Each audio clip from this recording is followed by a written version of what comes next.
Tyla. Visiška tyla ir atsiskirimas. Kai gali bendrauti tik kaip būtina ir tik rašteliais. Kai valgai tik nustatytų laiku ir tik vegetarišką maistą. Kai didžiąją paros dalį būni vienas savo celėje ir meldiesi, meldiesi, meldiesi. Taip už storų sienų gyvena vienuoliai kartūzai. O štai taip šalia jų gyvename mes. Kalbame daug ir garsiai, valgome bet ką ir bet kada.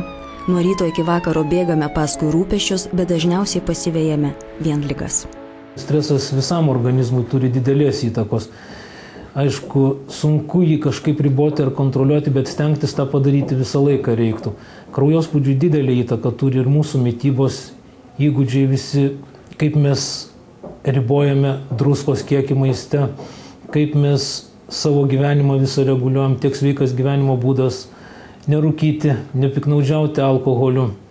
Visas tas susideda į vieną visumą ir mūsų organizmą grinai išbalansuoja. Neramiai lėkdami patys įpratiname skubėti ir savo organizmą. Pakilęs kraujospūdis ir vis jaunesniems toks įprastas, kad net nebeatrodo svarbus. Be reikalo, tai kur kas rimčiau, negu galima pamanyti. Laiku nesukontroliavus kraujospūdžio gali įsivystyti hipertoninė krizė, kuri yra labai pavojinga, nes dažniausiai jau įvyksta rimtos komplikacijos, kartais net negrįžtamos. Gali būti ir smegenų insultas, gali būti ir miokardo infarktas. Tai jau rimtos pasiekmes, kurias tikrai paskui labai sunku pakoreguoti.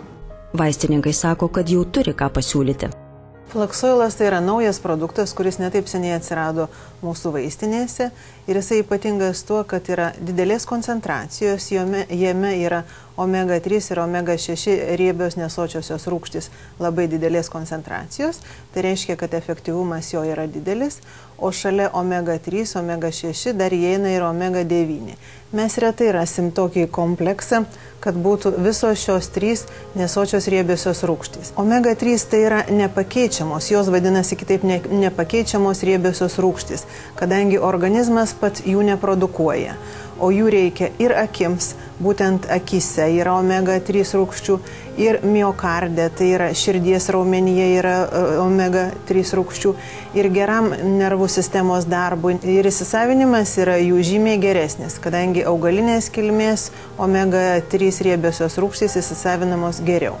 Tai norint palyginti, ką geriau rinktis, manyčiau, kad galima būtų rinktis augalinės kilmės omega-3 rūgštis, kadangi tai yra labai švarus, kokybiškas, ekologiškas produktas. Būtent tie linų sėmenys yra gauti iš ekologiniuose ūkiuose užaugintų linų. Prabangą atsiskirti nuo neramios kasdienybės turi tik kai kurie. Mes nuo jos nepabėgsime, bet turime galimybę padėti savo joje atsilaikyti. Labai rekomenduočiau, kadangi omega-3 visų pirma, pirmoji indikacija tai būtų širdies kraujagyslių sistemos ligos, sakysim, ir prevencija būtent. Ir taip pat, aišku, nervų sistemos. Su amžiumi žmogus, aišku, mažiau įsimena, koncentracija yra kitokia, kartais širdelė suskausta.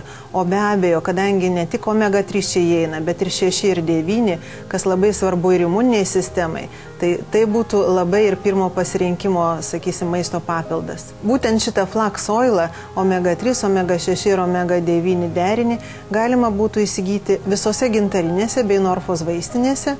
Tai yra maisto papildas, bereceptinis maisto papildas, kurį rekomenduočiau naudoti kiekvienam.